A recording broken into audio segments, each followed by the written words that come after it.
ಆಸೆ ಯಾಕ ಮಾಡತಿ ಅಲ್ಲಿ ಸ್ವಲ್ಪ ಕೆಲಸಿತ್ತ ಗೆಳೆಯನ ಮನೆಗೋಗುವಾಗ ಸುಣ್ಣದ ಕಾಯಿ ಕಳದಿತ್ತ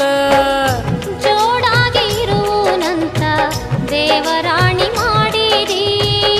ಕೆಟ್ಟಾಗತೈತೋ ಮಣಕ ಬಿಟ್ಟ ಹಾದಿ ನೀ ಹಿಡದಿ ಸೆಟಗೊಂಡಿ ಏನ ಗೆಳತಿ ನನ್ನ ಮಾರಿ ನೋಡಕ ಬರವಲ್ಲಿ